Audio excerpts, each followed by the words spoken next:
everyone, and welcome to a brand new episode of the Jams Tea Podcast, where we spin the jams and spill the tea. And each week, we try to come at you with a new episode. We missed you last week, unfortunately. We had a bit of a power outage on my end and Morgan's end, and so, hurricane weather, but we're back now! Yay! And boy, howdy, is there a lot of music that has come out recently, and even more recently, it is simply added to the deluge of the late end of the year amount of music that we're getting. So lots to talk about today.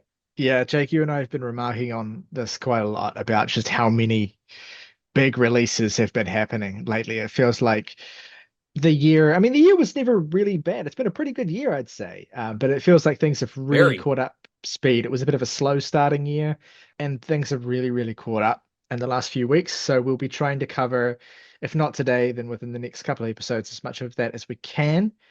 We do also want to cover some records that we missed during our hiatus as well, so we'll try and do that sometime before the end of the year too.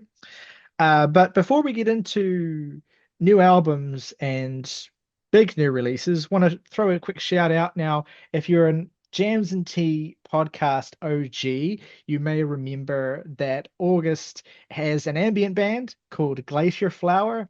They put out a stunning album in 2021 that we were all very huge fans of, very highly reviewed on the Best show. ambient album of the decade, bitch. It was very good. It was very good. And that project is a collaboration between August and his good friend Masen, who, as I understand it, is now striking out with a new project called Retro Sin with a new song that's just released. August, why don't you tell us a little bit about it? Absolutely, Riley. Now, RetroSyn is a project that I guess in essence dates back even beyond Glacier Flower, but not in its current iteration. Originally, RetroSyn was kind of the paste bin name that Mason was using for all of his solo music and projects up until Glacier Flower really became that umbrella to describe what he was doing with myself. Now, Retrosin is a completely solo project from him, none of my involvement. And over the past 2 years now, Mason has been slowly releasing singles, building up to what will amount to be kind of a grand total vision of Retrosin, just all of the music he has created in the space after Glacier Flowers ended, and reflect and kind of how that has allowed him to evolve and reflect and all that good, fun stuff. And right now, we have a new single from him, Invincible Summer. This is a track I had heard. I've, of course, been listening to the demos of it when Mason was still formulating this. And I must say, this final version is about the apex of what this track can be. It's a kind of dancey house track with some real hip hop influence on it. I think it's a nice, fun, solid listen. 5 minutes long, some dope ass like '90s shoegaze type cover. So that's what I have to say. This is a I thought lot. of the It's a band lot. Wild Nothing a lot when I saw it. Yeah. Yeah, it's a very, very cool cover art. I haven't listened to it yet. I will be listening to it. Make sure I'll put a link to this right at the top of the description in the video as well. Go and check it out. Go and support Mason. And go and listen to Glacier Flower if you haven't already as well, because that last Glacier Flower record was excellent. So yeah, we're really excited and happy to plug more music from the Nebraska corner. Alrighty. Next up on the list, let's just accidentally changed out of the Zoom call and back in and hit the end call button, which is not what I meant to do. Thankfully, I could back out of Well, it. It It would was make for an almost interesting turn in the conversation. it was almost That's as if true. my computer was reacting against what I'm about to bring up next, which is some music we're decidedly less enthusiastic about. The new album from Julian Casablancas's are post-Strokes band, The Voidz. The album is called Like All Before You, and it's kind of bad. Look, It okay, stinks. so the Let's Smelly. Voidz. not use a it qualifier. It's stinks. It bad. So stinks. It it, stinks. so the Voidz, if you didn't know, Julian Casablancas, I think I want to say in 2014 or so, struck out. Like he had this solo album in 2009, I want to say, called Phrases for the Young, where phrases was Yes. spelt with a Z to be edgy. It's not a very good album.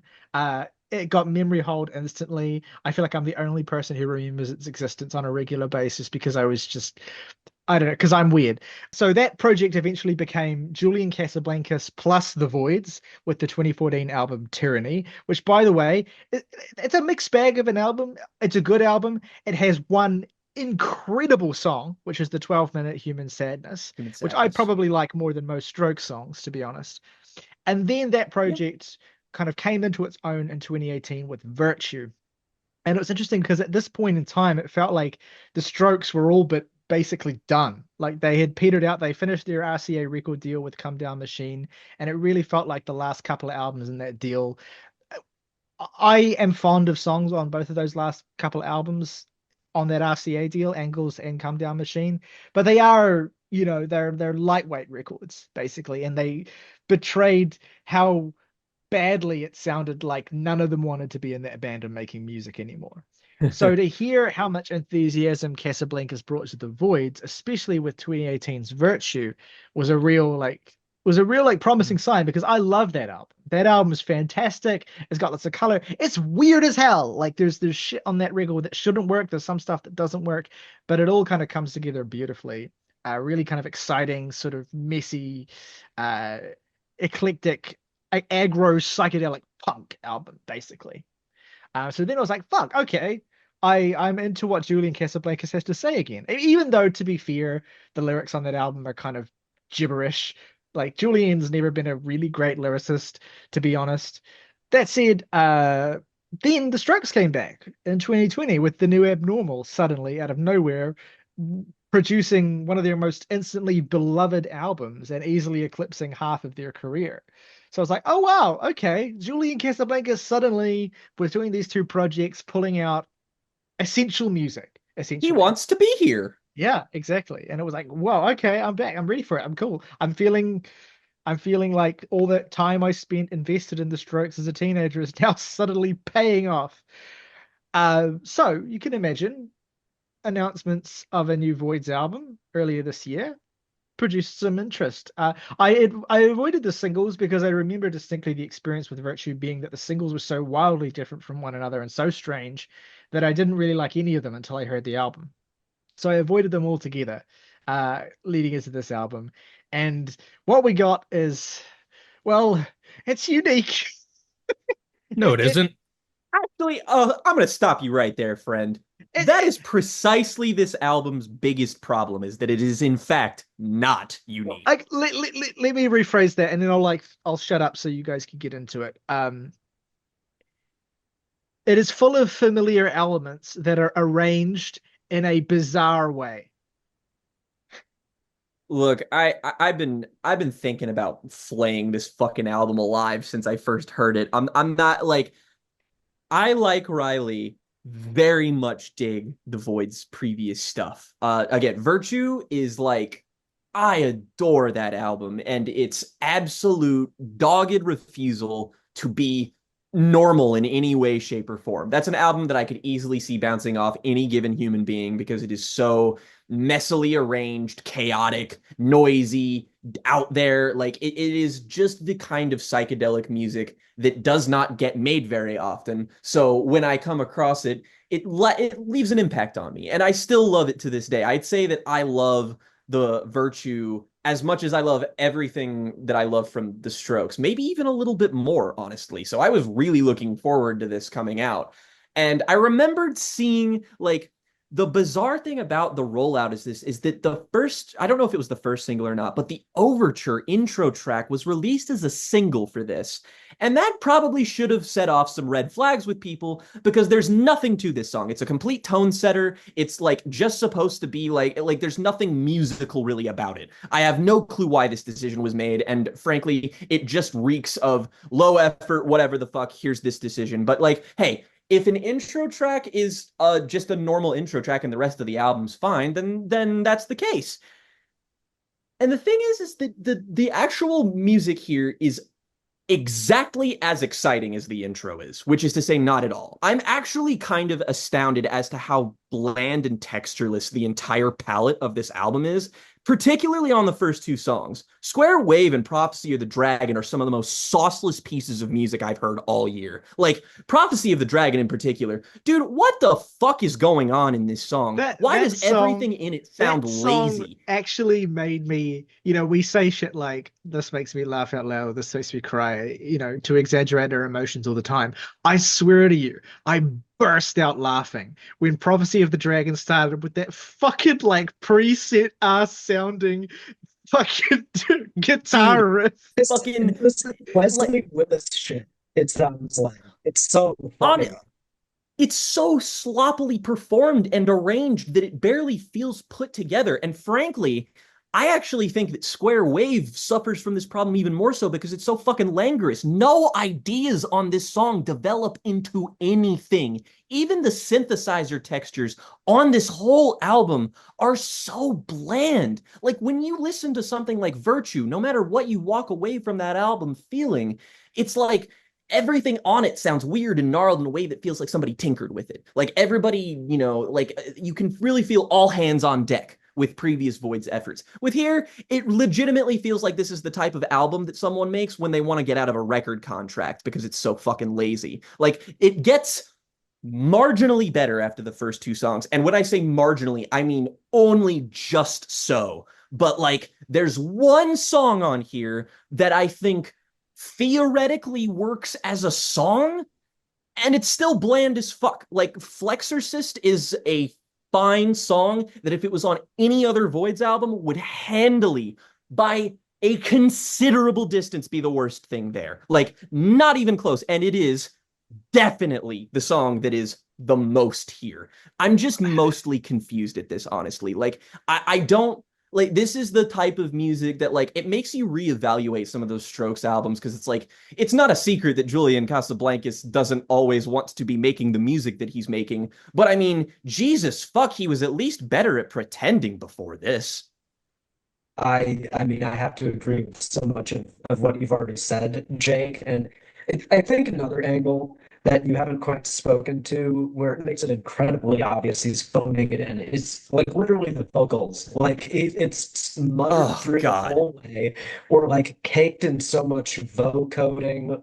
It sounds like he's addled out on some illegal substance and just the production is doing the best it can to make up for the fact that he is singing nonsense on most of this. Like I suppose lyrically you can kind of try and get down to it and see some semblance of themes of like fantasy and enlightenment, mysticism.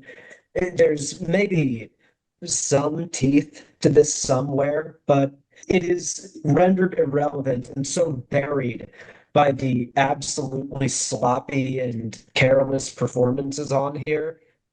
And the production is what particularly offends me because I think if you're just listening to this album from a distance, you could confuse it for the new abnormal. Like it's got enough of those kind of rough around the edges synth textures the and the new abnormal is admittedly not like the most professionally like perfect sounding, album ever. It's got its rough edges, it's got its synths that are way too hot, it's got some weird, but the weirdness adds to the character of that album, and it comes off more as just laziness or sloppiness or a need to kind of pull a fast one on the audience by reminding them of something they've enjoyed so much in the previous album cycle from Casablancas, only to hear this and it's just like, what? First impression, that surface, it is totally hollow, shallow, vacuous. I can go on with I can continue reading from the thesaurus, but like Yeah. the other people have to speak. I'll say one thing is just to comment on your comment about the vocal processing, because that's a really big thing about this album that drags it down. I Mm-hmm. I get the feeling that I mean, Julian Casablancas has used different forms of vocal processing for a very, very long time. I mean, even on Is This It, one of the distinctive features of that album to me is the way that his vocals are recorded. You know, they sound muffled. They sound like they're kind of like recorded through a screen, essentially. And it gives character to his performances. Like the whole thing, I think the artistic persona that Julian Casablancas has always had has been this kind of disaffected New York guy who's sort of bemused by all he sees and struggles to find feeling in his life. And, you know, that's a persona that doesn't resonate with everyone. It can sometimes be grating, and sometimes it can really, really work. Uh, and I feel like in furthering that persona and kind of digging deeper into this kind of, you know, discontent and this sort of, you know, general malaise, I guess, that his whole personality and his lyrics and his songwriting has kind of all been about. He's kind of experimented more and more with this vocal processing, and I feel like he took away, you know, and it's interesting because to me, the Daft Punk song "Instant Crush," which he sings on, like that to me is one of my favorite Julian Casablancas vocal performances, and it's dominated by the vocal processing. Like he's just absolutely slathered in it, and it really adds so much to the character of that song. So I want it to be clear when I say that that's not that Julian lathering his vocals in kind of vocoder or whatever it is that he uses from album to album is not a bad thing and doesn't detract from his strengths. It can really enhance them. But here it sounds so confusing and takes away so much. And honestly, the real impression I get is like I'm kind of ultimately glad for it because in a way it feels like it's a nice enough distraction from the absolute nonsense he's spouting all over this album. Like just the opening lyrics of Square Wave alone. In the bar with the beasts, I wait around to find out what the Maharishi wants. Home with the baby found a she-demon. Life it would get real hard. Lost in the ocean beyond the sea. Pretend not to see who we are. Burst into flames like autumn leaf. Death rainbow eruption bloom. Shape clay into a pot, but it's the emptiness is what you want. Like it's just such nonsense. Really Oasis ass lyrics. Yeah. it's terrible stuff and Not even like it does not have the decency to be funny nonsense either. so while I think, and I'll get to this in a minute, while I do think that there's things to be talked about and debated in terms of the instrumental aspects of this album, the vocals are just so consistently a non-starter. They so consistently just pump the brakes on any of the energy or character this album has and make it feel so lifeless, and it's a real shame. He doesn't have to be here, right? None of them are required to do this, right? It's already been like 7 years since the last one. At that point, you might as well just write it out until you actually have something you want to put out. I've I heard don't, artists make albums that people don't want to hear, but they do. This sounds like an album that people don't want to hear, and the artist doesn't want to hear either. This is It music for no legitimately one. feels too low effort to me for me to take it as like seriously. It doesn't, it again, that record contract thing, I really meant it because I'm like, this doesn't feel like he was going for something and didn't land it. This just feels lazy. it lacks so much of that urgency and just like spirit that Voidz album had. And to be honest, like I like the new Abnormal quite a bit. It's actually grown on me. I initially felt a little bit middling about it when it initially came out. But one of the things that I do hold against that record is that, you know, the Strokes. I'm so done with the Strokes. Like that it is so hard. Like one of the things they do so well is also something that happens to sound like a band going through the motions. Like, and I got this feeling with Square Wave as well, where it's just like, you know, because there's certain elements of the song that are similar to certain things on certain songs in the New Abnormal and on every Strokes album, really, since First Impressions of Earth, where it's just this kind of like repetitive passage, this repetitive guitar passage over and over and over and over and over. And there's a whole bunch of other elements here in this variant of it that make it not fun to listen to. But it is that kind of like static repetition of really straightforward, obvious guitar parts that don't have enough juice or interesting elements to them to be sustained for this long. And that leads me to my other biggest critique of the record, which is that I think I like this album a little bit, tiny bit more than the three of you, if only because I do think there are some That's not hard. there are some moments where I do think there are some interesting combinations, uh, and where I think that there's something just inherently interesting about the way that these songs are constructed. Songs like Flexorcist and Seven Horses and When Will the Time of These Bastards Come? They're flawed songs, but I do find them, I've heard a lot worse this year. I've heard a lot less interesting music this year, even if these songs do kind of fall down with a lot of the fundamental elements. They at least kind of create something that I find intriguing, even if I'm like constantly wishing they'd executed it better. But the biggest flaw across all these songs, the ones I think have some few redeeming elements and the ones I think have none, is just that they're all so fucking long. Like 6 minutes, God. 5, 6 minutes long, these songs. Why do they An need to be that eternity. long? That is like the great deception of this album is as you open it up on Apple Music, you see 10 tracks. No, this is an 8-track album of 40 minutes, 5-minute long songs that go nowhere, and all the parts don't lead into each other properly. And I think that's what makes it feel so excruciating for me. It feels like the songs are made out of like different colored Lego bricks. It just goes this here, this here, this here, this here.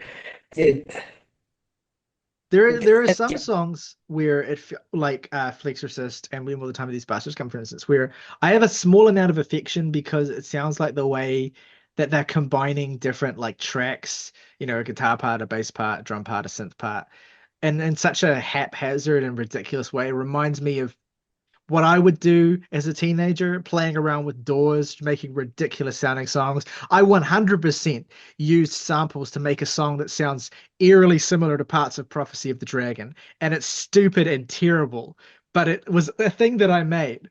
And so there's like a weird element of this where parts of it remind me of the kind of like amateurish, silly, ridiculous combinations of, sounds that I would that are fun to kind of play around with when you're sort of experimenting with making music. But this is also the third Voidz album, and an album, by a man who's made close to a dozen records across his various projects up until this point. And like that's the aesthetic we're going for. And that little kernel of interestingness that I get out of certain songs on here is also, is one tiny little oasis in a sea of songs like Spectral Analysis and Perseverance 1C2S, which are literally nothing songs. Like they have nothing going on. They're just a boring, repetitive synth or guitar passage for 4 minutes with no evolution, no ideas, no nothing. I'll be honest, I don't really mind that like Flexorcist and When Will the Time of These Bastards End are so long because I genuinely can't tell when one track ends and one track begins on this album. Yeah. Because it is all I don't mean to go after you, Riley, but calling anything on this album interesting is an affront to the word. Like, my God, get out of bed, dude, if you're gonna show up. It's all the same. And like, yes, that's kind of is exactly the same. it's kind of Julian Casablancas' shtick is that he sounds like he does not care and is disaffected in general. Except for the part on the Voidz albums where he's like, oh, I saw it, oh no, I saw it. Like, what?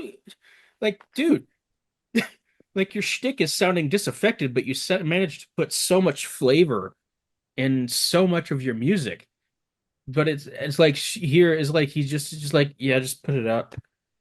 People have been ragging on us for not putting out music, so we'll put something out.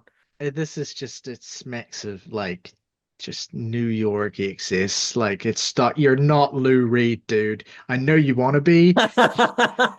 You're not him, King. Let's move on. Let's move on to today's sponsorship. That's right, we've got a sponsor. Old English Malt Liquor, everyone. Old English Malt Liquor sponsors the Jams and Tea podcast. You can find this in your local corn store, gas station, convenience store, Hobby Lobby, any kind of place, anywhere on It the is street. not.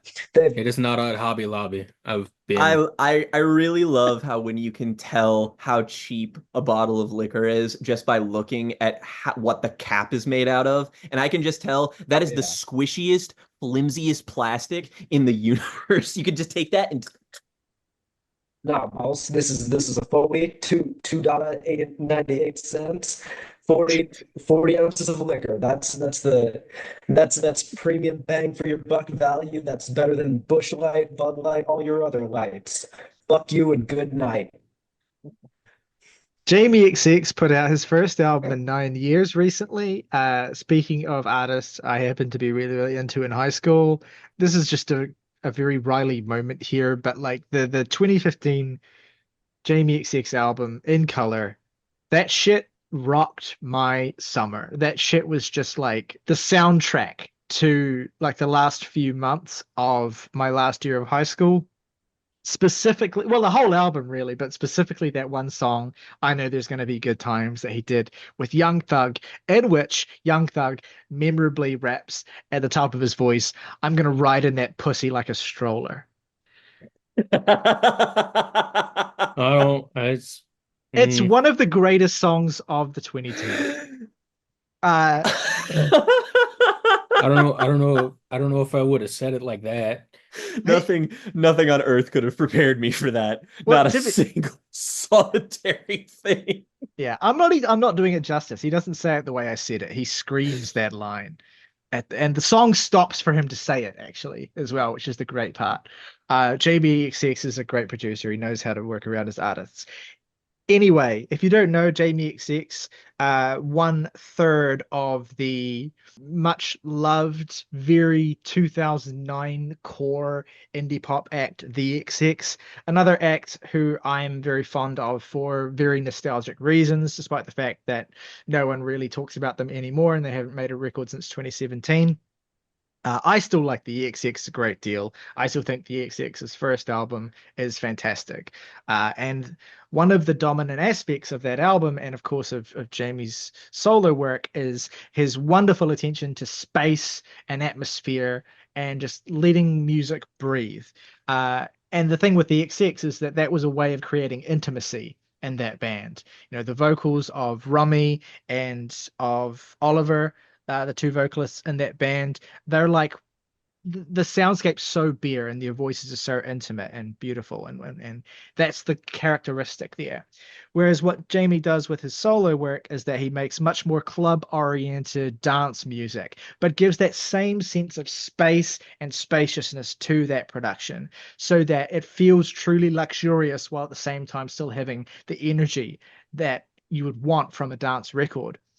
Although the interesting thing about In Color was that there were moments like that, and then there were moments where it was more like an XX album, and it had that kind of spaciousness first and foremost, and it was content to kind of even let the beats sort of fall away for a time. That is not true of this new album In Waves, which is by far the hardest shit he's ever made. The beats go ridiculously hard on this thing, and the way that the energy is sustained on this album really impressed me. And I didn't think he would commit to it in the way that he does. This is a fantastic dance record. This is an absolute floor filling, energy raising, pump your shit and just have a fucking blast listening to this thing. It brings the energy level down a little bit towards the end of the album in a way that does feel a little bit like, the party's coming down. It's late in the evening. It makes sense to kind of start coming up for air. But my God, the run through Treat Each Other Right, Waited All Night, Baddie on the Floor, Daffodil, right through to the song with Robin, Life. That first half of the record, the way the energy is sustained there is just fantastic. It's addictive. What do you guys think of this album as people who are less like Jamie pilled than me, just come into it for the music? What do you guys think? Enjoyed this. I think it's a good time. I think you've nailed perfectly with that opening passage of treat each other right to life is crazy. in particular, I loved Waited All Night, which almost reminded me of like Burial's last album, and by last Yeah. I'm saying like 2007. Right. Uh, Yeah. Yeah, really, that garagey sound. I hadn't even like made that connection in my head. But yeah, it is like super sort of like UK garage, which is so fucking cool to see oh incorporated yeah, with like house music like this. no, Mhm. I love that aspect of it. It's woven in more songs than just that one. That's kind of the one where it stood out to me the most, and I was like, yes, this is a bop. This is a jam. You're gonna love the energy of a baddie on the floor right after it, and I can't really think of much I dislike about it particularly. I don't think it strikes me as a record I'm going to be coming back to all the time, but it has enough high points across the track list, and it's short enough at a very nicely timed 44 minutes and 44 seconds that it's a really easy listen. Not a ton else I have to contribute other than I think it's just nice. It's something where it is best experienced just listening to it and being a part of the kind of party that Jamie is creating on this release.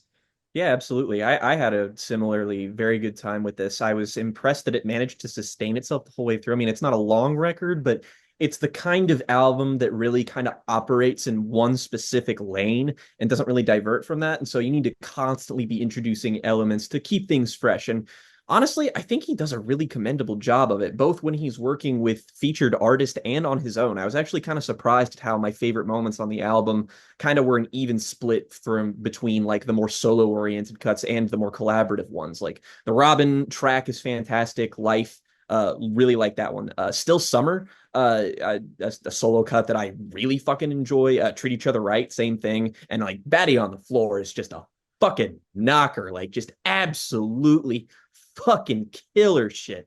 And same thing with the Panda Bear featuring Daffodil, which I think is a very startling moment of beauty on the an early part of the record. It does the second half for me is not as quite as consistent. The feeling I get from You and Breather are two moments that strike me as a little bit less substantial than everything around it. But there's still not moments that let it down enough for me to dock it too substantially. It's a really colorful, really fun album that reminded me a lot of other music. And honestly, I just kind of kept racking my head when listening to this of like other collaborators he could work with that I could see really working well. The first of which is like, I really want Jamie XX to produce for or produce with, or just like I want him to work with Sampha like so bad. Because I feel like they would meld with each other's sounds so beautifully, like especially on that last Sampha album. So like, Right. here's hoping that would be a I sick could fucking collab. I could see a vocal feature coming in from Sampha for sure. Yeah, Cosign. I want to shout out one track that wasn't mentioned yet that I really love is the Avalanches feature song here, All You Yeah. Children. That song's fantastic. Yeah, and with the Panda Bear thing, it's like it's Daft Punk, Random Access Memory. Second time I've mentioned it today. The features on that album have really kind of paved the way. They saw the dance potential in Panda Bear on that record, and so it's Mhm. always nice to see when he shows up. He's just like, Brian Wilson voice. Like, when do you not want to hear his voice on anything? Really, really nice Exactly. album.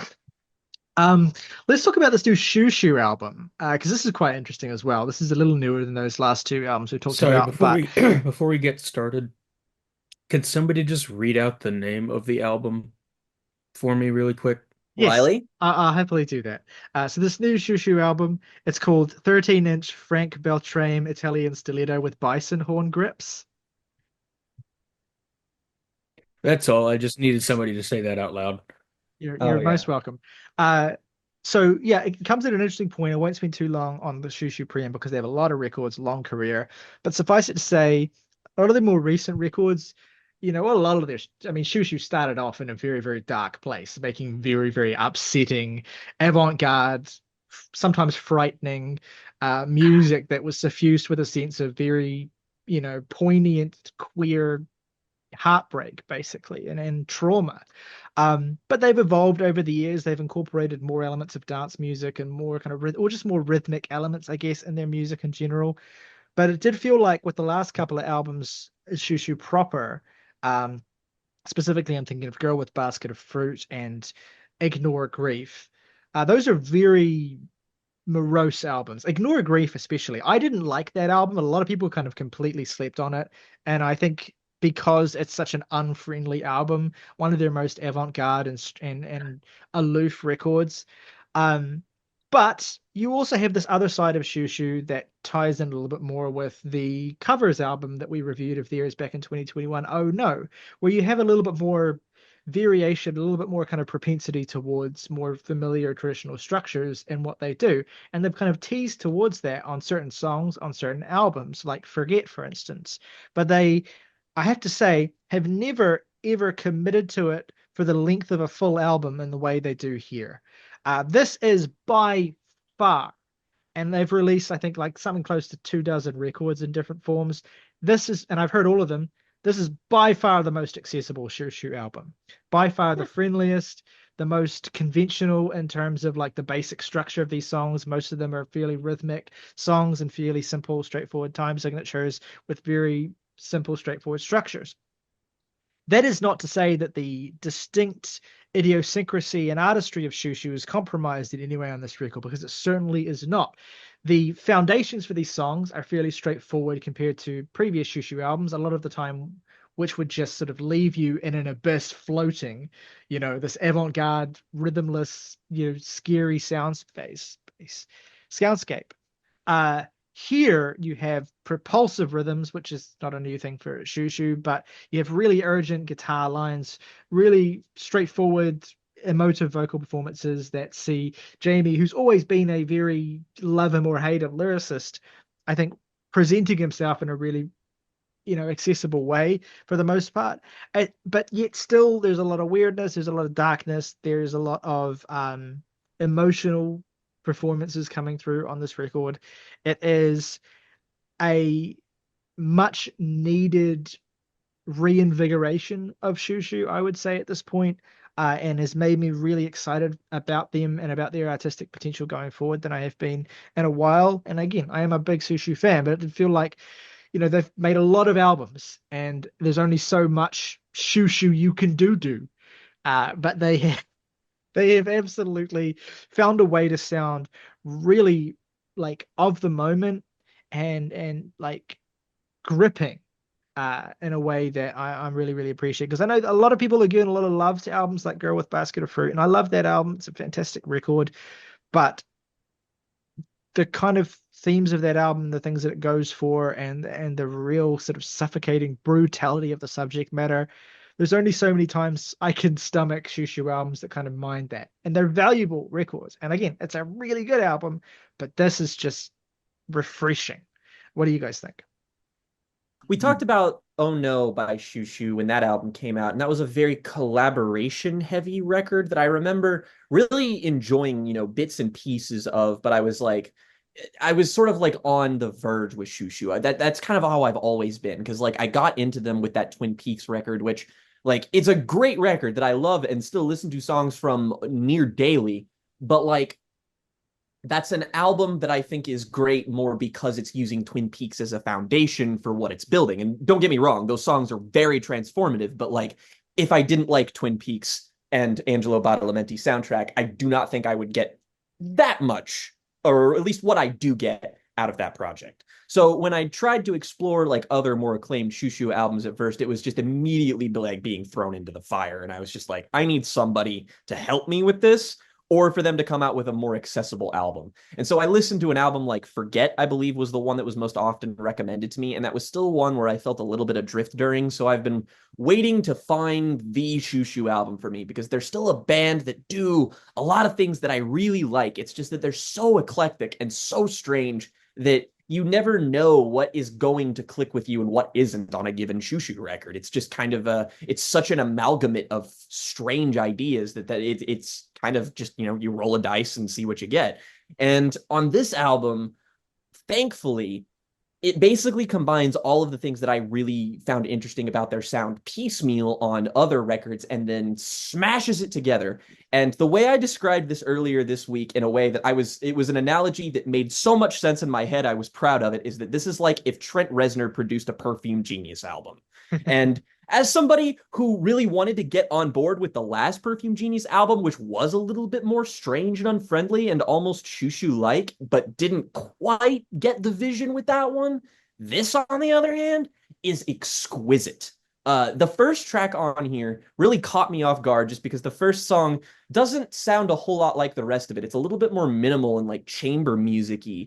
And like for as difficult as like you were talking about how difficult the emotional content of Xiu Xiu can frequently be. And it's funny that like, yes, this is definitely a more accessible record and like both instrumentally and in terms of like what like Jamie is doing as a vocal presence and everything, but still like his like soft intonations and croons on this track of I've done almost nothing right my entire adult life is like genuinely just heartbreaking. Like I really feel for the dude. This And is then also, after I this, just want to say, this song, by the way, is one of the most romantic songs that I've heard in a long time. Certainly that I've heard on a Xiu Xiu album. And they have some romantic songs. I mean, their tendencies towards tenderness are always kind of tinged with brutality, and that's just the way that Jamie writes.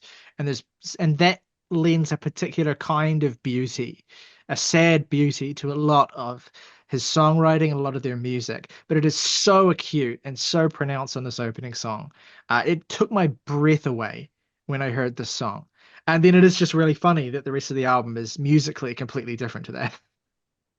and it only works too if he really accentuates what makes him special as a vocal presence. He has to engage in that like lilting tenor that he's got to like really ride it out and sound as fragile as humanly possible. And that to me is what makes this album so effective, is that there's a really good sense of dynamic contrast between what Jamie's doing as a performer and the instrumentals, because the instrumentals are rock fucking solid. Like they're neo psychedelic tinged industrial rock bangers, and they fucking slam songs like the absolutely insane Common Loon, which just like I go back to this song and I feel like I forget how it sounds each time because it's so fucking chaotic at points where I'm just like, whoa, where I'm really thrown for a loop.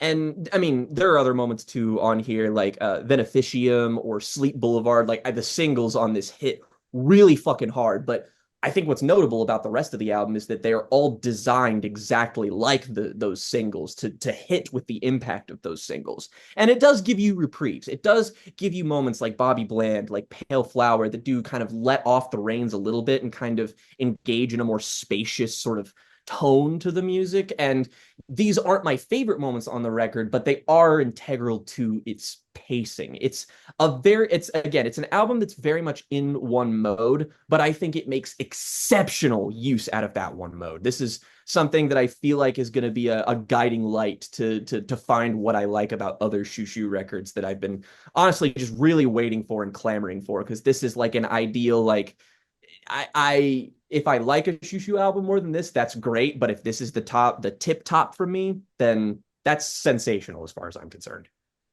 I had a similar experience kind of going into this as Riley, where the last number of Xiu Xiu projects since at least Oh No have not done much for me. And this very much feels like a return to form, putting back together the kind of core essence of what one would expect a Xiu Xiu album to sound like, which is not necessarily a knock, more so that the band's oeuvre up to this point is so distinct that who else could have made this? I really appreciate on here the really slender 36-minute runtime. It's for as brutal as this album is, it's digestible as hell. Like I've listened Very to much. this a bunch, and this is easily my favorite thing we're discussing this week.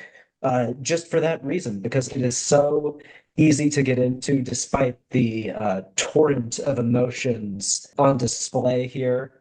And the first time around when I heard this, I found that Barb Omni was a complete mess. But upon subsequent listens, I kind of think it's the best song on here. I kind of think it is just this high point for being such a far contrast from the rest of this and giving you a lens through which to view the rest. I think it's brilliant in that sense. And that's not even to discount the brutal moments that Jake and Riley have already mentioned.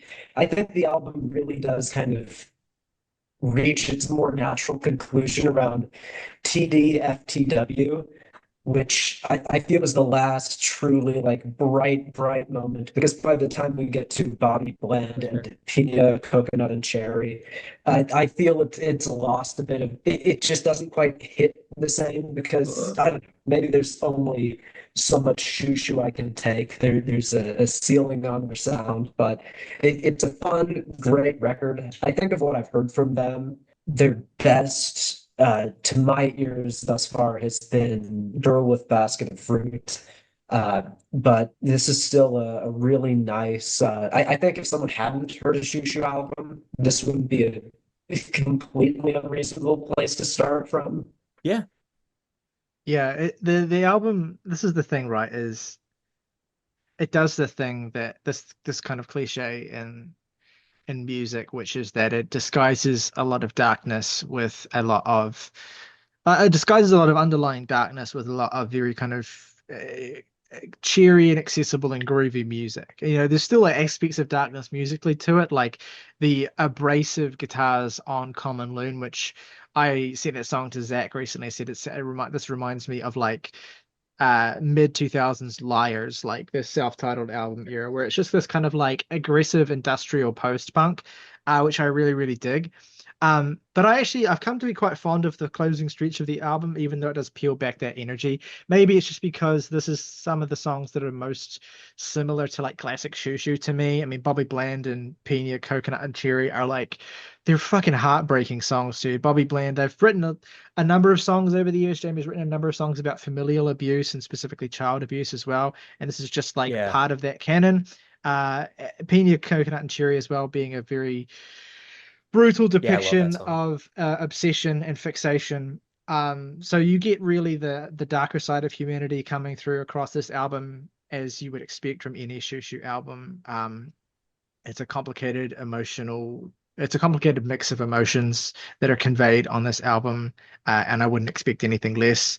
I have only listened to this album twice so far. The second time I liked it more. I can only see that going up further with more time as well. And yeah, and again, as much as I love Shoo Shoo, it's nice to have an album of theirs where revisiting it continuously doesn't feel like it's going to be homework. Because sometimes, What, even with you don't great listen to bands, Girl with a Basket of Fruit every day, Riley? sometimes even with great bands, like digging through the records and letting them simmer and giving them the listens that they deserve, it feels like work. Whereas this one doesn't feel that way for the most part, and I'm really grateful for that. So yeah, they continue to impress.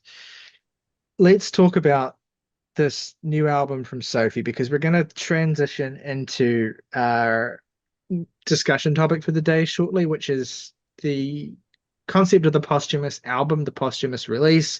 Got some examples of posthumous releases we want to talk about. And like to me, that came up because this new posthumous Sophie album came out, and there's been a lot of conversation around that.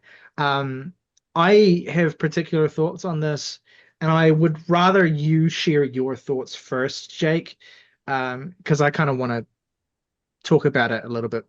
I want to get into it, and I'm worried if I do, then I'll sap all of the energy I from it gotcha. away from you. So why don't you tell me first? I want to hear from you first, Jake. Okay. What are your thoughts about this posthumous Sophie album as a Sophie fan? Yeah, so for those of you who don't know, I don't want to speak for you, Riley, but I think one of the videos that at least I'm the most proud of that we did a long time ago is when we did our end of the year video on Sophie's album, Oil of Every Pearl's on Insides, a favorite of Riley's and mine, and just a kind of staple in alternative music ever since it came out. And we dissected that album pretty thoroughly, went through it track by track, talked about why it was a meaningful piece of work as a tribute to Sophie. And I'm still, I look back on that video very fondly because we really did get to the heart of what makes that album so special. And so I think the best way to presage my thoughts here are that I need to say one thing that informs a lot of how I feel. I did not care that we were not going to get more Sophie music. I had made peace with it. Like it was just something that was difficult that I rationalized and processed after her death, and that's just the way it was. I didn't expect anything posthumous, and frankly, it was the kind of thing where I was like, this is probably just better left untouched. But keep an open mind. Maybe if something comes around, it could be worth it. Sophie had a lot of unreleased material and stuff that was, floating around online and was the type of creative person where I, again, don't want to speak for them, but they were very transient when it comes to how they talked about their own art. So I feel like that is not meaningful way to engage with some of her stuff. But I went on a bit of a deep dive of listening to everything of hers that I hadn't heard this year to prepare for this, because I saw that like the singles were coming out, and I think it was like announced that one of the singles was going to be Reason Why featuring Kim Petras, which if you are in the know, you'll know that this track has been floating around for a couple of years. A track that pops up on a couple of like bootlegs and compilations, track that I love. And then I listened to the single version and I was like, this sounds different. Okay, then if this is going to be different, then I need to not listen to the rest of this, and I just need to listen to it all when it comes out. And that's what I did, because I just thought that that was smarter, and it's a cleaner way to engage with this kind of thing. And it kind of became inevitable that just the discourse around this album just sort of kept evolving the closer to its release date we got. And the more that kept happening, the less easy I was with even wanting to engage with this at all, because it became this very like war for artistic purity and what Sophie would have wanted and like all of these different things. And there's some people who were considering the fact that Benny Long, their sibling and engineer, helped put this all together, which I think is, frankly, if we want to make this does not cut this isn't up to snuff by my standards, so therefore it is disrespectful, I feel like that's jumping the gun a little bit, and you need to consider the fact that these are her collaborators and her family and her friends, and they know what Sophie would have wanted better than any of us would. And I respect that, and I feel like everybody else should too. Agreed. That said, I also don't feel like that nullifies the counter to that, because there is a lot of, the negative attention around the album was certainly garnering a bit of steam, and then a kind of counter narrative came in of just like, guys, we should maybe be a little bit more lenient here. And then it kind of overcorrected to the point where like, spaces that discuss Sophie online right now are very saturated with a kind of hug boxy attitude that just isn't really interested in engaging with this kind of stuff. So really, listening to this and extracting my own feelings from it was actually kind of fascinating, because I tuned out all of this shit very easily. And I was like, I just want to know what I think of this. And the unfortunate answer that I came to is that I don't really see much in this project that is going to do much for me. This is an album that very much feels like whatever it was intended to be, whether or not, like, I feel like discussions around how done the album was like prior to their death is just a little bit like missing the mark. I don't really care how done the album was. Like, you can make major changes to an album 95% of the way through that have a huge bearing on it. So like getting caught up in this minutia, it doesn't really do much for me. So what this album serves functionally is that it's a much more accessible version of Sophie's sound. It's less harsh, it's less heavy. There is more accentuating on space and emptiness, but there are moments on here that do feel like they capture some of the poppier moments very well. Like Reason Why, I will admit, that song I like more in its bootleg version, just because the production is more what I'm used to with Sophie. I like the harsher, more aggro, kind of like post-industrial, less pop inclined stuff. But this does retain most of the appeal of the original version. And that's the case for a couple of songs on here, for me anyway. There are other songs on here, like Elegance, for instance, that I do actually really enjoy. Always and Forever, I think, is a late album highlight that, frankly, I'll probably table that because I think that Riley probably has more to say about this last run of songs than I do. But a lot of this to me feels like maybe there was also sort of like buzzing of Sophie potentially making something that was a little bit more accessible and pop inclined as her next album. And if this had been that album, it's I still don't really think it would have changed that much contextually, at least for me anyway, just because again, when it comes to why I seek out Sophie's music, it's for a very specific, very niche thing that I can't get anywhere else or can only get in fits and starts. And this does not have a lot of that. I am very aware of the lack of Sophie when listening to this album. It is very felt. There are songs like the intro, the horror, the full horror, for instance, that's just kind of an ambient bed of sound. And on the one hand, it's not a very exciting or even particularly interesting piece of music, but it does force you to sort of revel and put yourself in the headspace of searching for Sophie's voice, which is part of listening to this album, I feel like. And I don't mean her voice in a literal sense, I mean her artistic voice. And if that's something you're interested in doing, that does hold an appeal here. If you want to look for the things that you can identify within this and just be like, this reminds me of this other thing, or this, it could be somewhat valuable to you. If it's something you're going to get the same appeal as her previous music, I don't think it's here. There are songs on here like Plunging Asymptote, for example, that I feel like this is, in theory, something that could be made by Sophie, but it does feel like it misunderstands the things that made those hard-hitting, very repetitive, club bangery industrial tracks that she made so hard-hitting. And this just ends up being repetitive and strange, and beyond that, it doesn't really feel like a whole lot else. It feels like a gesture at being truly repetitive and strange, because Sophie's music has always been kind of like odd and annoying and kitschy sounding in pockets. It's about the bigger picture to some extent. So there are moments on here where I enjoy the music well enough. That's 100% true. And believe you me, I tried listening to this so many times, trying to find something that I could say was a lesson that I learned or a valuable experience that I took away. And, I kind of got halfway there. I don't think this is a waste of time, and I don't think it should be completely written off.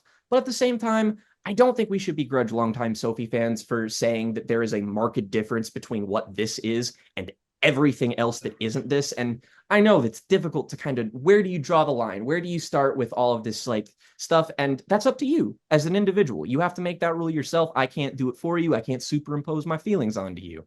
What I can say is that this is very, very messy to engage with. I don't fault anyone for just not even listening to it, frankly. But it is a unique experience that at the end of the day did make me value and recognize the things about Sophie's style that I appreciate and love the most.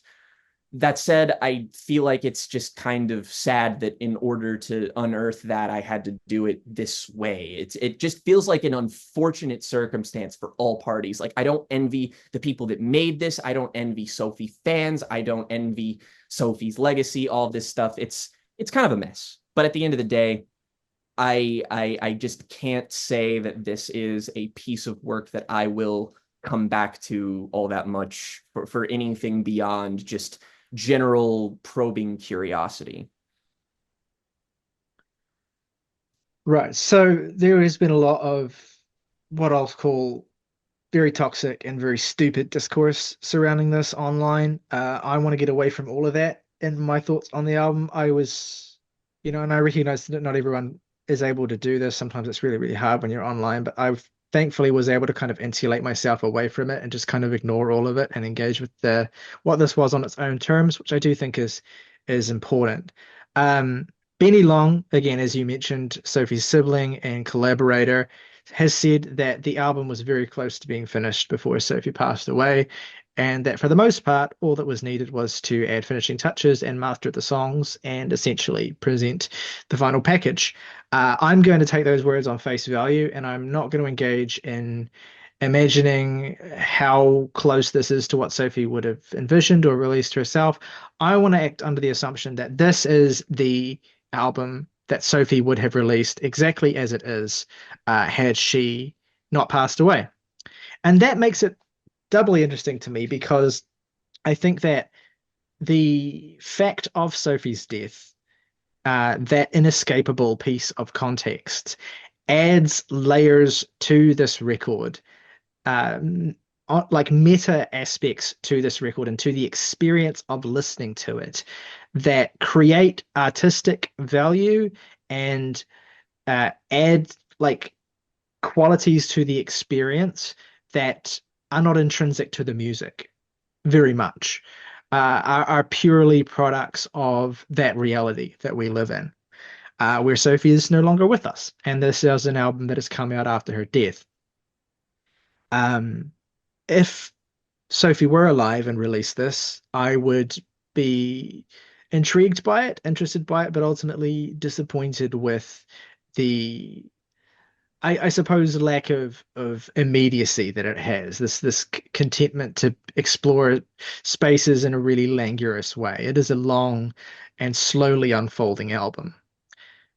But the fact of the matter is that Sophie's death adds a different color and quality to the experience of this record. The fact that it is so spacious and so full of emptiness is an inherent reflection of that inescapable reality that Sophie is no longer with us. Now, Sophie has always, in terms of her own actual voice, kind of been absent from a lot of her music. Sometimes she appears as a vocalist in some of her songs, but the vast majority of her songs she does not appear as a vocalist on. So it's not necessarily missing Sophie's voice in that way. But like it's not necessarily that missing Sophie's voice in that way is a novel experience. But the way that this project, especially with the first section of it, kind of forces you to be suspended in that empty space through most of these songs, like these slow BPMs, these extended, stretches of silence in between what's happening, the preponderance of spoken word. It really is sort of like jarring and forces you to kind of reflect on Sophie's absence. But then what happens is that the album goes through a series of phases. And I got to give credit to Professor Sky here, as I often do. He has great videos. His video on this album is fantastic, and I think I resonate really, really strongly with his experience and interpretation of this album in terms of the experience I had with it. And he makes an interesting point that I'll revisit when we talk about our favorite posthumous albums in general, which is that the quality of an artist's absence or the sense of a work being unfinished, it can be a powerful aspect that adds artistic value and even reward to a posthumous album and makes it something that it wouldn't otherwise be. It adds some kind of intrinsic artistic quality to the experience that ultimately makes it a greater work. And that's an interesting thought. You can disagree with it, or you can question it, or you can say apply it or not apply it to various different works as you want. But that quality of absence is so pronounced here. And another point that Sky made that I found really, really interesting was the structure of this album, the way that it starts in such a suspended kind of eerie space and progresses through to this much heavier, clubbier dance music that feels a lot more like a party, like going to the club, and then ends in a reflective space which is much less sad and morose than the opening section and much more kind of like bittersweet. And so in a lot of ways it does feel like the grief cycle for Sophie is captured through the way that this album is structured. You start with a section that feels unsettling. You're suspended in air. You are confronting a new reality that is defined by an absence, and it's scary and it doesn't feel good or comfortable. And then you remember that person and what they stood for and that they wouldn't want you to be, just miring yourself in that grief and that darkness for so long. They would want you to, continue to embody and live the feelings and the lifestyle that they promoted. And so you party, you go to the club and you move on and you take your mind off that grief. And then ultimately those two states of, haunted, hollow sadness and uh joyous, celebratory, ecstasy essentially meld ultimately into a final stretch, which is a kind of mixture of both, where ultimately in its final stretch it becomes above anything else a celebration of life. With those songs like Always and Forever, which features Hannah Diamond, another PC music acolyte who had an association with Sophie, another artist I used to love so much when I was initially going through my Sophie phase. Um, and then you have the song My Forever with Cecile Believe, another Sophie collaborator who's performed vocals on many of her songs. This song brought me to tears the first time I heard it.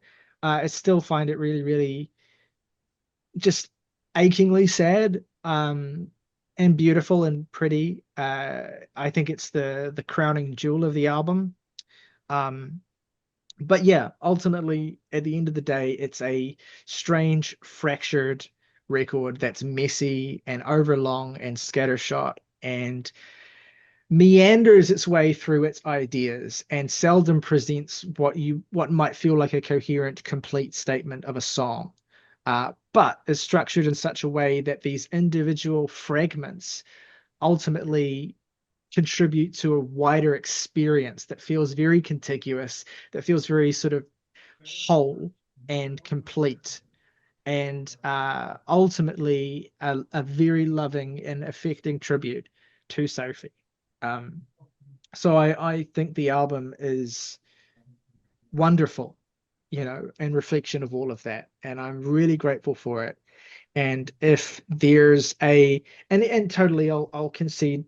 I think Jake, you made an important point that regardless of your position in the discourse around this, if you don't feel like listening to it, or if it gives off weird vibes or makes you feel weird to listen to it or engage with it, that's fair enough. I'm not trying to say everyone should value it equally as a beautiful and important thing.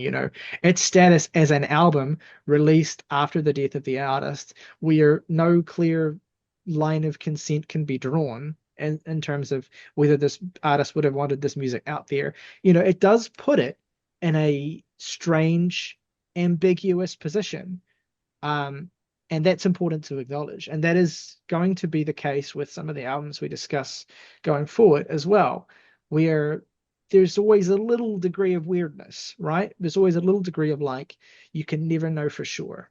But ultimately, where I come down is like, yes, that uncertainty is important to acknowledge, but we also just do live in a reality where it does happen. It has happened this way, and this is what we have. And so take it on those levels and try not to read too much into the what ifs and what could have beens and what might be.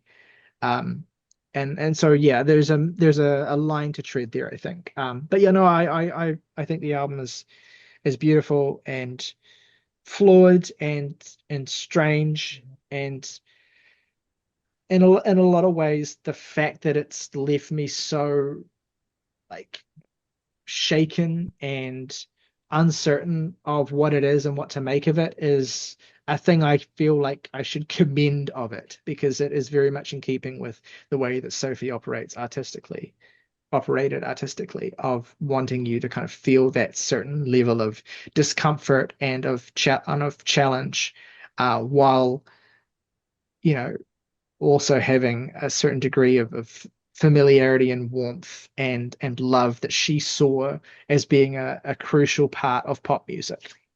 So anyway, that's my thoughts basically. Which does bring us into our discussion topic today. And we're gonna run the gauntlet here on some posthumous albums that each of us have chosen that kind of stand out to us. I see it as well, like they don't even have to be ones that you love, although I'm sure they probably are, because why wouldn't you want to celebrate ones that you like? But just posthumous albums that stand out as exceptional examples of the form for whatever reason, good or bad, or whatever direction you want to go with it and with it. So Jake, I'll throw back to you now to kind of jump back into this, and on this note of posthumous albums, We talked about Jeff Buckley's sketches for My Sweetheart the Drunk when we did a double video on that and Grace as well. So we have kind of touched on this topic before. So if you want to leap in here with in terms of like what your position is and what example you want to lead off with. My three selections here all embody like a different type of posthumous release in like in some creative sense, one way or another, and that's kind of what I wanted to try and add with this discussion a little bit. Curiously enough, I believe it was either announced that it's happening today or it did happen today that Elliott Smith's From a Basement on a Hill got a 2024 remaster, which is funny just because we've talked about that, I think, last year in some respect. I mentioned it on We've never done an Elliott Smith record club, which actually feels like a That's miss. weird. That feels like we should have done one. Like I feel like kind of strange. An artist that we like, that we adore, that we just have never talked about. Yeah, and that's an example of an album that I'm pretty sure I again haven't brushed up on my Elliott Smith lore recently, but I'm pretty sure that's one of those records that was done. Mostly, more yes. basically before he passed away, but happened to be released after he died. And then you've got New Yes. Moon as well, which is like much more of a posthumous one. But anyway, you were saying. Yeah. Well, the example that I have first just realized that all of my entries are technically in the same genre. That's funny. But I guess the first one I'll go with is the simplest one. And that being, interestingly enough, someone who does tie to Sophie in a sense is that it's the very beginning of 2021 we lost Sophie, the other big voice that we lost being MF Doom. And we did try and pay tribute to MF Doom with a record club of Vaudeville Villain. I really should have checked to see if everybody liked that album before we I did like that album, but it's no food. I know it's the tone around it was just far less celebratory than I intended it to be, and it was very much like I was up here, everybody was here. Not cool. I probably should have just gone for Mad Villainy. I don't know why I didn't. I guess I figured that was overplayed.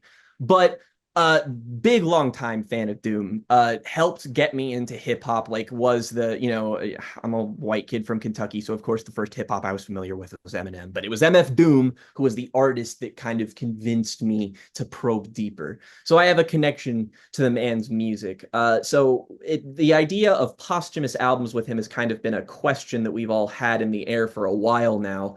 Like we're getting a reissue of Food very soon, I think in the next month, something like that. And there have been talks about a posthumous album, maybe a collaboration with him and that one, Madlib again.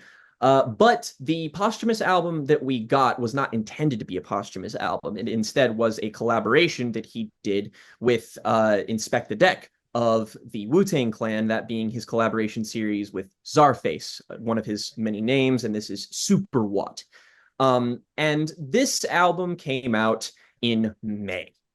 And the reason I wanted to highlight this album is for one particular reason. I don't think this is a great record on its own. However, nothing hit like this once he was gone. The months that followed that were, I mean, like, I had already put the notion of new great Doom music behind me because I think the last truly outstanding showing he had was Born Like This, and that was a long time ago.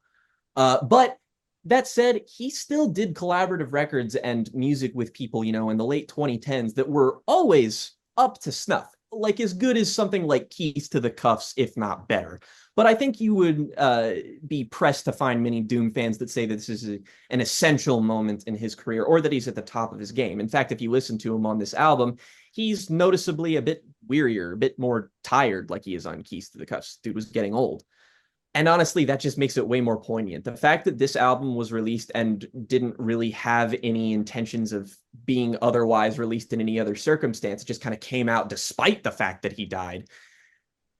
It felt strange. It was a comfort when I really, really needed it. And it was just Doom doing exactly what you wanted from him, delivering very serviceable bars alongside Expected Deck with some really good features, honestly. I really love the feature from God Forbid on here, which is kind of a fucking crazy collaboration for a Doom project, but also Del the Funky Homo Sapien shows up on here. So like this has some very good highlights, but it's like a 26-minute long record. It's not super substantial. But the point is that this was something that was inflected with the maturity of how long Doom had been doing what he'd been doing. So you have a bit of an ache when you listen to it of just like this is like of his kind of the lyrical miracle. I can spit 1,000 rhymes in every single sentence I deliver kind of bars. Doom was the best that there ever was.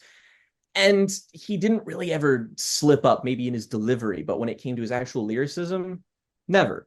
And this was just a reminder of that. It was a short and sweet thing that just sort of kept Doom fans aloft when we were like, fuck, man, what do we do with this information now? It's something that was there as a real form of comfort, and it was also a little bit less iffy because it wasn't intended to be a posthumous release. So I think that makes it interesting in how it does kind of elevate the experience of listening to it, and that like it's sort of an album that, if I can put it in terms that people might understand a bit better, it is a 6 out of 10 album that I believe is a 7 out of 10 that is heightened by the context of what surrounds it. Yeah, I have to check out some more. I'm a bit of a Doom basic Doom fan. I've only heard Mad Villainy and Food and Vaudeville Villain because of what we did. So I need to dig into some of the deeper cuts with him. So, but that sounds really, really good. Morgan, do you want to jump in next and talk about this topic and what you want to lead off with? Yeah, generally, if I'm honest, I don't like to listen to posthumous albums. It's a sort of mental block I have of like there's no way that the artist could possibly sign off on this. So like it's weird for me to be like this is everything it could have been and everything they wanted it to be. And especially if it's like a bunch of songs, like something like I like Sketches for My Sweetheart the Drunk, but it's also d decidedly not an album. Um, Mm-hmm. I Half of don't, it's basically it's, unfinished.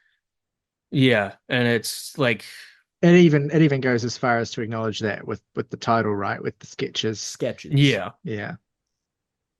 and I'm just like, I don't want to, so that's Nah, why fair.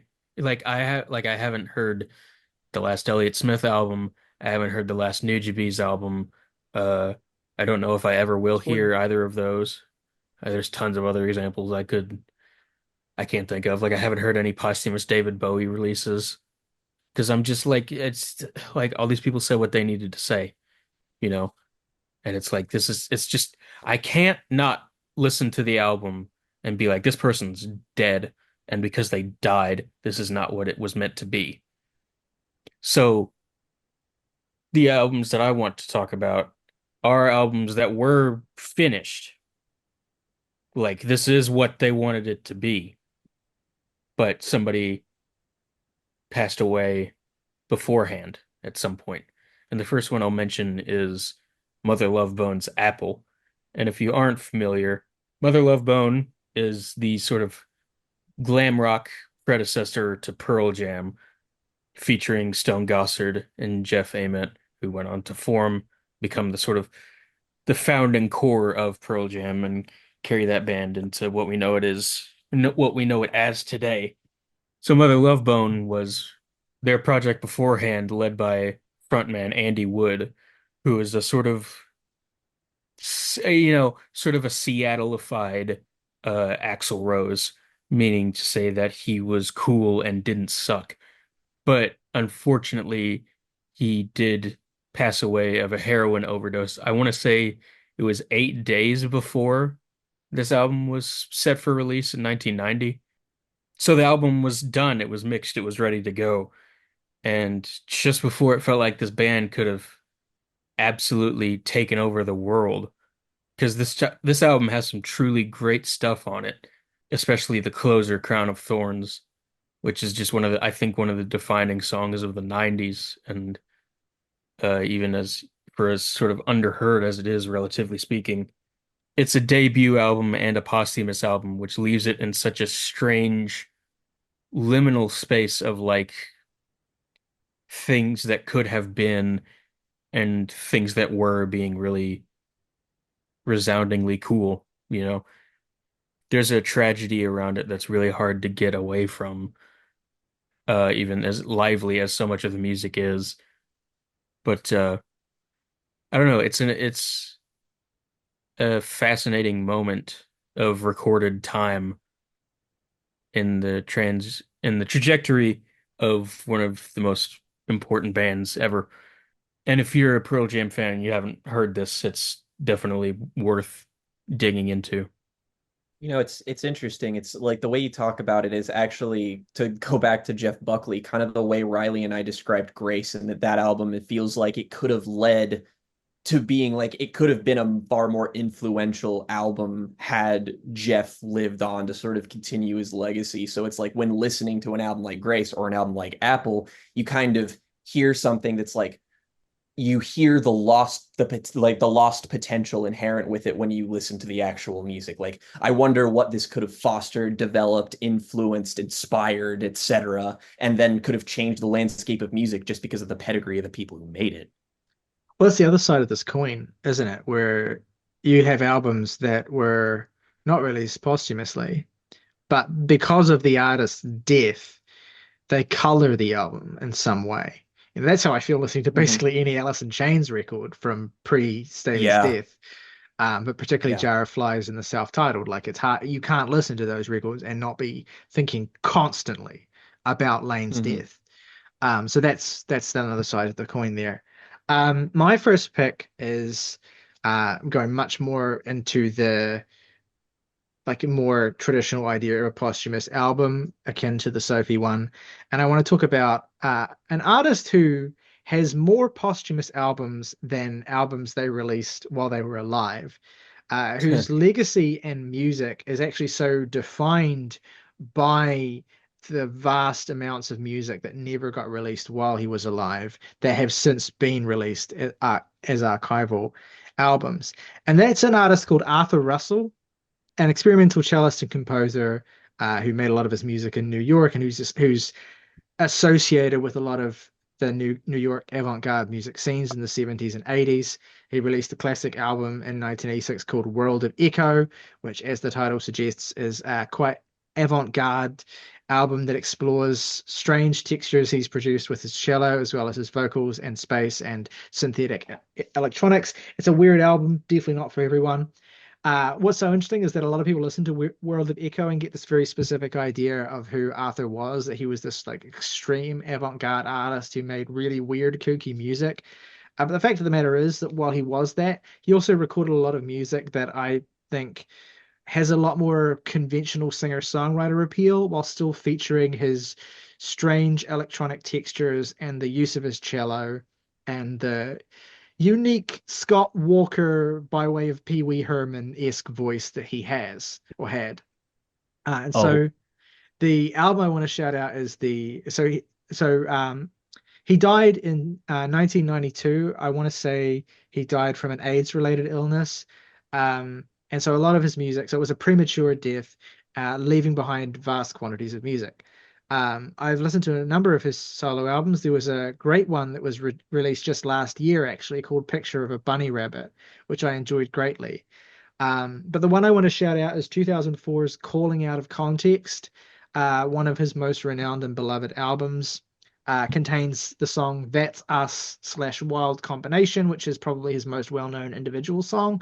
And that's an interesting example of an artist whose most well-known song didn't even exist in the world as a public artifact until 12 years after they were dead. I think that's fascinating in and of itself. But it's a beautiful record. It has some beautiful songs, stays true to his avant-garde tendencies, but also has a lot of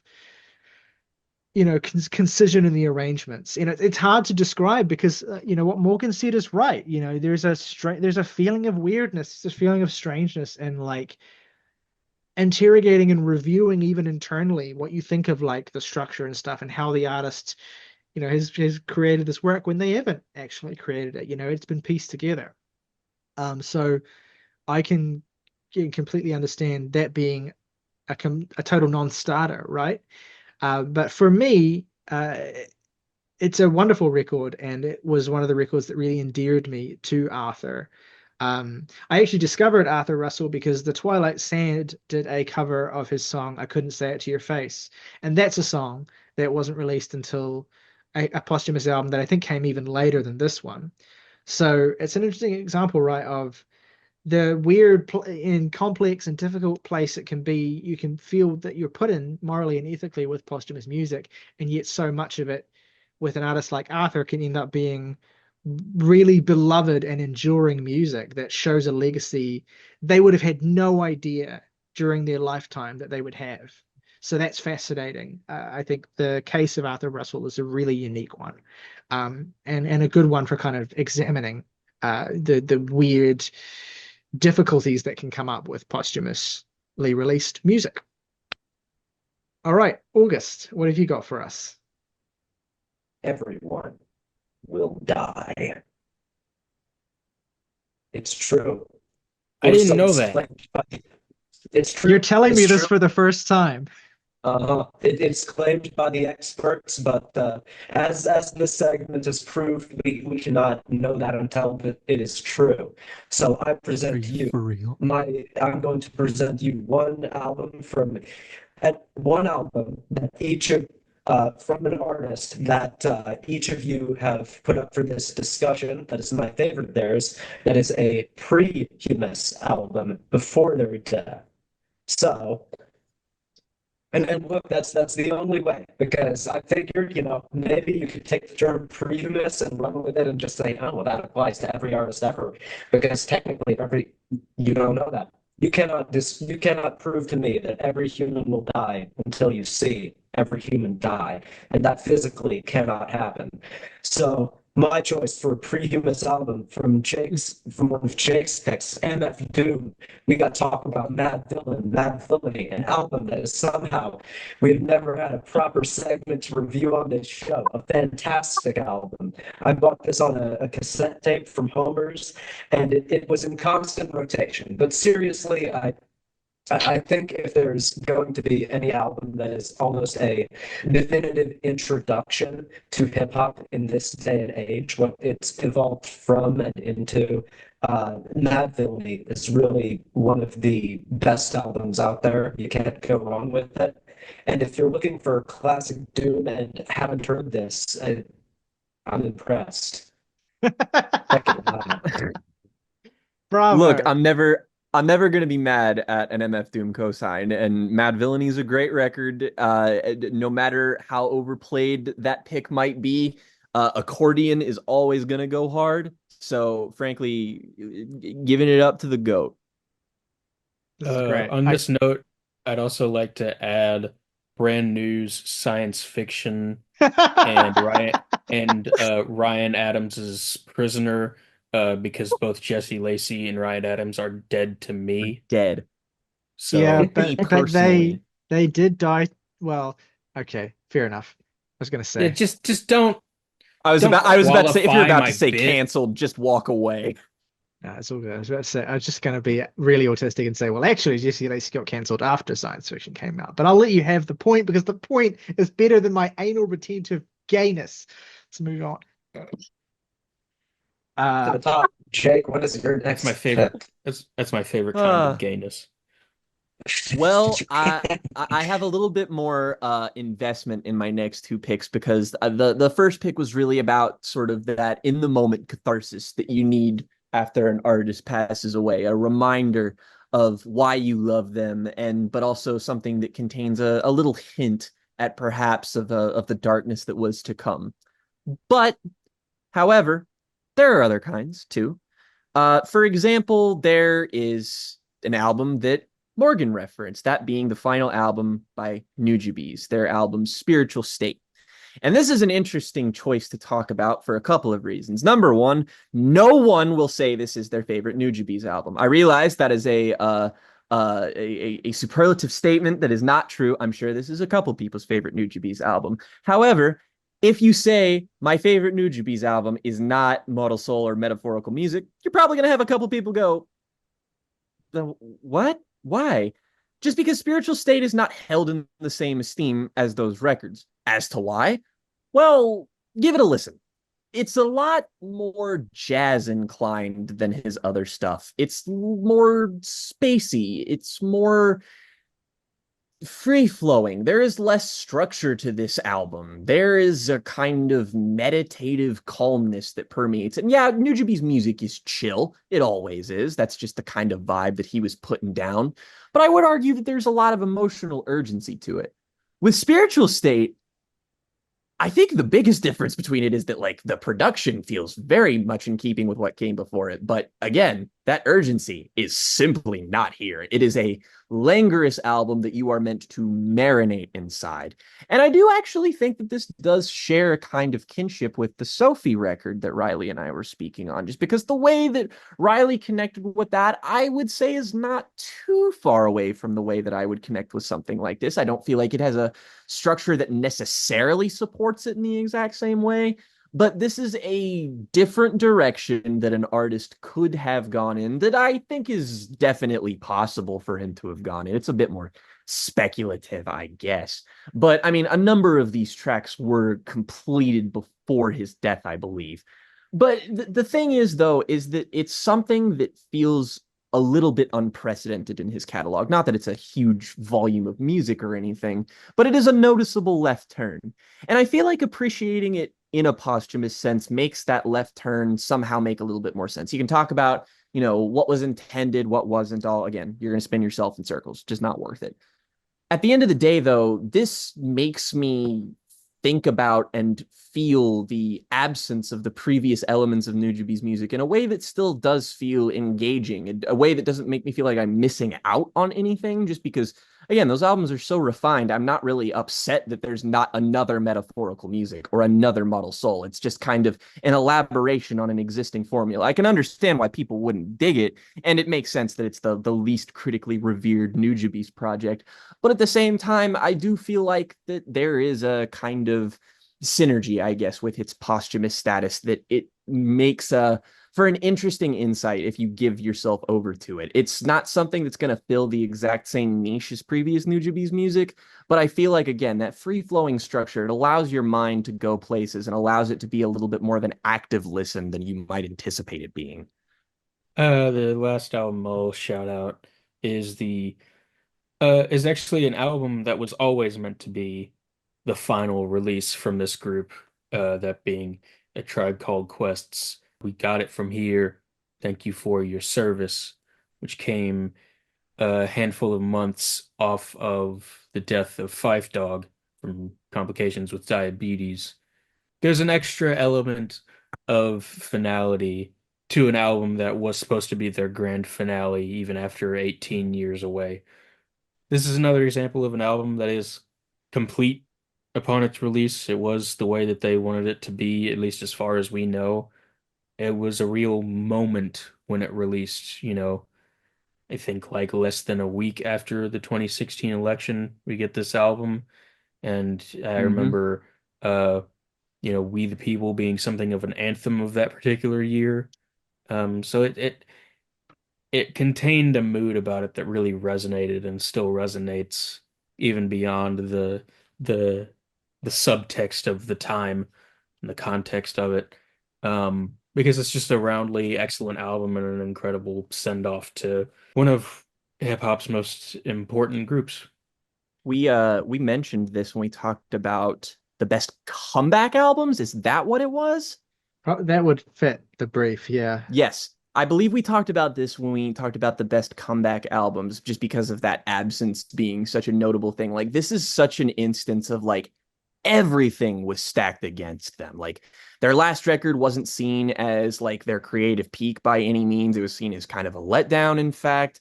And, it had been so much time. It's just like there was so much up in the air. Not that you couldn't expect tried to deliver, because they obviously did, but it's like once a hip hop act is gone for more than 10 years, it's like you come back and sometimes you're Tribe Called Quest and sometimes you're Black Star. Sometimes you get one, sometimes you get the other. But the cool thing about this is that it actually does contain a pseudo tribute to Phife Dawg in it in the song The Donald, which I believe was actually widely misunderstood because of the relevance of the 2016 election at the time. Mm. Which is interesting just because it actually calls back to the idea of tributing an artist in that way, and that actually made me think of, once again, that the Sophie album this year made me think of Brat by Charlie XCX, because she's got that song on there, So I, which is her tribute to Sophie. So I like the idea of that coming in the context of the album makes that even more powerful, because normally that's kind of a separate thing that another artist does for themselves rather than something that's internal and that like friends do for each other. It really accentuates the brotherhood of Tribe, which I really think is integral to appreciating their music. Absolutely. My second pick is another example of an artist who has had many posthumous albums, that being the great, the late, the legendary John Coltrane. You're spoiled for choice with posthumous albums. It's a little bit less murky and difficult to engage with John Coltrane's posthumous albums because they were all usually, generally, certainly the case of the one I want to shout out today, recorded in one session as an album and intended for release, but shelved by Impulse for several years. Sunship, which is the album I want to talk about today, didn't come out until I want to say 1971, which would have been 4 years after Coltrane's death. I'm pretty sure he died in 67. And this is an example of Coltrane's great quartet at their most fiery. It's the same quartet who recorded A Love Supreme and many of the albums of that era. Of course, Coltrane on tenor sax, McCoy Tyner on the piano, Jimmy Garrison on the bass, and Alvin Jones on the drums.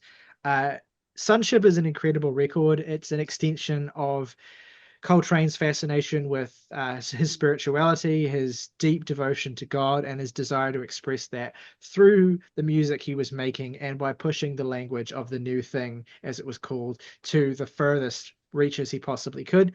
And you absolutely get a sense of that on Sunship. It is a, at times, utterly ballistic record that nevertheless is so well balanced because it has these breathing, these pieces that allow you room to breathe in between the more vigorous onslaughts. It's not as, ridiculously, terrifyingly over the top as something like Ascension or some of the live recordings from that time. It is a little bit more, I suppose you could say, disciplined. But I mean, all of Coltrane's work was disciplined. It's a bad thing to use that word like this is an exception, but there's a real pursuit of divinity in this album, as there was in A Love Supreme, but just really allowed to be untethered. There's a ferocity to Coltrane's tenor sax playing in particular on this album that to me makes it feel quite distinct from a record like A Love Supreme. It's a little bit more untethered here. It's a little bit more kind of uninhibited, I guess would be a good word for it. It's a sensational album. It's one of my favorite Coltrane releases in general. I would put it up there with many of the best albums he released while he was alive, and strongly encourage any Coltrane fans who are interested in exploring his later period, who want to hear a little bit more of it. Don't miss this one. It's truly exceptional. So my pick for a prehumous album from one of Morgan's aforementioned artists, I got to go with a classic. We've never discussed it on the show. Pearl Jam's 10, a fantastic album. Never discussed on the show. Nope, not When once. when you did that riff, I was so sure you're about to talk about the Low End Theory by A Tribe Called Quest. Which we have also talked about on this show. So, Yep. but then you came in with Pearl Jam, a band that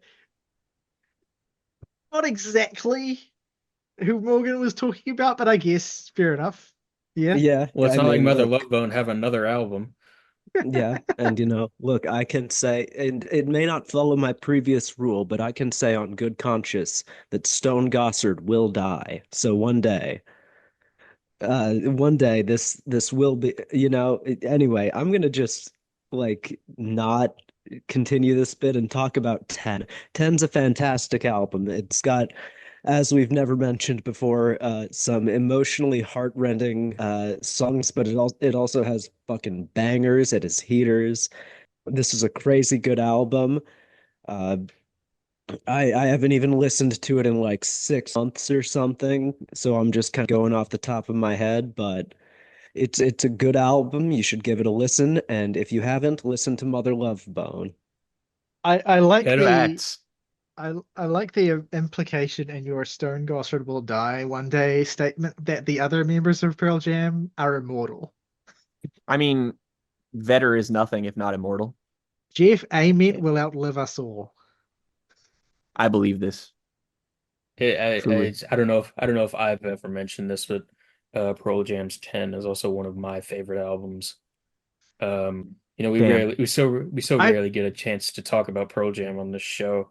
am learning Uh, so much about you, Morgan. yeah, so I'm Do you Um, happy like to highlight do you that for like those other once. grunge bands, Morgan? Did any of them tickle your fancy?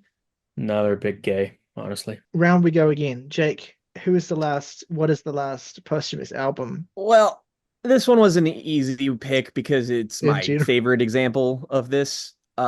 Because well, it'll give me an excuse to finally talk about an album that sort of it didn't quite get memory hold just because it was a very big release in 2020. Kind of like one of the few that happened right before the dawn of COVID. So it's like it feels like it came out in the year before, but still after 2019. Weird space. But the album I'm talking about, of course, is Mac Miller's Circles. Yeah, this album is just fucking heartbreaking in any way that a posthumous album can like, pull on your heartstrings, reach into your chest and make you feel some shit. This album's going to do it. Also an example of an album that was like, I believe that all of Mac's touches on the record were finished, and what needed to be done was just the John Brion parts. And thankfully, he did a commendable job. I think this is an excellently produced album. It sounds exquisite. The strings on any like Brion produced thing, again, like dude who helped do late registration, so of course it sounds great. But I mean, Circles is an instrumentally diverse album, and I would also argue that it's kind of the pinnacle of Mac Miller's artistry. He had been kind of building to a sound that had, encapsulated more than just the sort of party kind of frat broy hip hop that he started making, and to something that was a little bit more elegant with neo soul touches that was just had so much more life in it. And then, obviously we lost him tragically young, and then we get this album, and then you hear the first single from this, Good News, and this song breaks me apart to this very day. It is a song that is a classic case of something that was written before an artist's death, and you hear it, and it sounds like the most prescient thing ever written. It may as well be Mac talking from beyond the grave to the listener about what happened.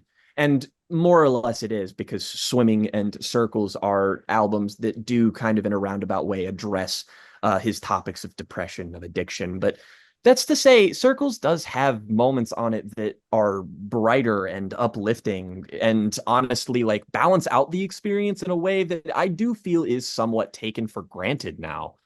We've got songs that are, of course, like I guess Circles is an immortal song. I'm never gonna forget the day that that song dropped. I went into the Kohl's stock room and I just bawled my fucking eyes out.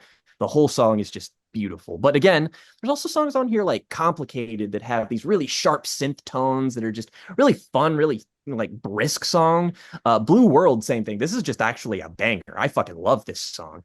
And there's also like covers of standards on here, like his piano-led rendition of Everybody, which is fucking beautiful. Like it really shows off that Mac was more than just a rapper. He was a polymath. He was talented, like for multiple reasons. And yeah, he probably would have delivered a lot more music that would have been like a lot like this, but this does serve as a sort of apex for him in terms of both writing and like instrumentals. It's the most elegant combination within his discography thus far. And yeah, it's a shame that we won't get anything else from him, but it's difficult to imagine him topping out at anywhere else other than this. It's such a multifaceted and multi-layered project. I still adore the way something like Woods sounds to this day. This is an album that definitely did get a little bit, tiny bit forgotten because of COVID, and sure, it did gain a lot of traction and whatnot, and I still think it's a fairly beloved release, but like I do feel like we forget or maybe take for granted just how incredible this was purely because of the other unfortunate circumstance that followed it. Hmm.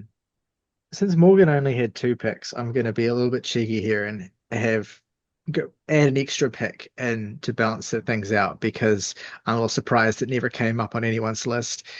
Which is I just want to acknowledge very briefly Joy Division's Closer, which was I didn't want to do anything we've literally already done.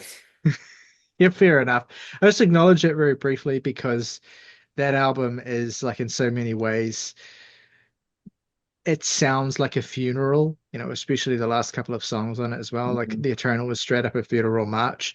Um, and it leads into the actual last album I want to talk about, which is funereal in a different sense, in that Kurt Cobain of Nirvana literally asked that the stage be decorated like a funeral for the production and recording of their MTV Unplugged album, which they recorded in November of 1993, approximately 6 months before Cobain's death. This is like what I want to finish on because, for one, I think in a lot of ways it's a very definitive example of a posthumous album. It's not an example in the sense that it was pieced together, from fragments. It was very much recorded as a complete statement, like the John Coltrane album. But like this was a very much like a milestone for me in terms of dealing with it, like experiencing art that's like so massively dominated by the death of the artist who made it. Because I was a huge Nirvana fan as a teenager, as most teenagers are. And the MTV Unplugged album was like a real fixation for me because on the one hand, it presents such a different version of Nirvana and vision of who the band could have been compared to their albums. It pares back a lot of the aggression and the noise, and it is very beautiful. The renditions of the songs are very stripped back. Obviously, it's an unplugged set, but like even more than that, there's a focus on soft tones and a real warmth to the performances as well. And also just the set list is deliberately chosen to omit a lot of their hits and just focus on songs that are already quite downcast. Songs like All Apologies, songs like Dumb, for instance, some of the more low-key songs that they already had, they avoided playing songs like Smells Like Teen Spirit or In Bloom or Heart Shaped Box or whatever you want. And they also included a variety of covers as well, like really interesting covers, ranging from David Bowie's Man Who Sold the World to the Meat Puppets' Lake of Fire, to most memorably the cover of the Leadbelly standard Where Did You Sleep Last Night, which ends the show and is like, if you've heard MTV Unplugged, you remember this cover because it is so harrowing. You go through this journey through this live performance of what is, a solemn but ultimately quite warm and comforting listening experience to ultimately ending with, first of all Apologies, which is already a really, really loaded song, with in light of Cobain's death, and then going into this Leadbelly cover, which the way Kurt performs this is, if you've heard it, it is a harrowing vocal performance. All of a sudden, It after hurts. like 50 minutes of fairly cozy Nirvana, you get this brutal finale. And I was fixated on this. In a lot of ways, it kind of broke my brain as a teenager and really kind of like set me on a spiral of like confronting my mortality for the first time, all because of Nirvana, all because of Kurt Cobain, who had died, almost 2 decades prior to this experience I was having with this album and with my own little like, mortality crisis. I mean, clearly you weren't the only one. That's why I think so many people probably latched on to Kurt. That's how they discovered how to feel that emotion. Yeah, absolutely. And so to me, as a final statement, it's even more poignant than In Utero was, because In Utero, which is such a reactive and ugly and, noisy album that's supposed to kind of, push away from the success that they had achieved with Nevermind. It also didn't really, as much as I love In Utero, it doesn't really display them doing anything new. Whereas the tenderness and the softer touch that MTV Unplugged has, as well as the absolute like brilliant covers that they chose and the way they bring those songs into their world, really did show an interesting like set of new possibilities for Nirvana that makes Kurt's passing even more bittersweet. So yeah, for me, this is a definitive example of a work released after the death of the artist that has an identity informed by that, and that also stands as a really strong and powerful artistic statement. I'd actually discovered this in high school when I was making a short film set to the David Bowie song "The Man Who Sold the World." And that's how I found Kurt's performance of that song, which I just want to highlight as being an exceptionally underrated cover that's very, again, it's tender in the same way that some of those are, but like I really think he adds something to that that gives me a real affinity for that cover. It's my favorite version of the song, to be honest. And of course, Hmm. The Bowie original is a great song. It's a great song, but Yes. I love Kurt's rendition so much. All right, August, what do you got to bring us home? Another album we've never discussed before. And it's, of course, one of Riley's. The Prehumous album of John Coltrane is among my favorites, is, of course, A Love Supreme, a beautiful jazz record that is in equal parts inspired by traditional spiritual gospel chants and kind of Southern hymns as it is by the drugged out, opulent New York jazz scene. It's a completely singular album, a fusion of these two styles that ends up creating a vision where just sonically you can listen to Coltrane explore the beauty of spirituality and through so many layered, pretty textures. It's a must listen, and if you haven't heard it, that's an embarrassment. If you haven't heard it, find God, and you can find him in John Coltrane's 1965 classic, Love Supreme, now available on streaming. Got him. All right. That was an exhausting topic, but I'm kind of glad we did it. Let us know at home what you think of our picks for the greatest posthumous albums, and if what you would add to the conversation as well as what you thought of any of the albums we discussed today. Love hearing from you in the comments as well. Thanks to everyone who's come back and stuck around and been regular viewers for us post hiatus. It's been really nice to have an audience again as we kind of get back into the groove of this thing.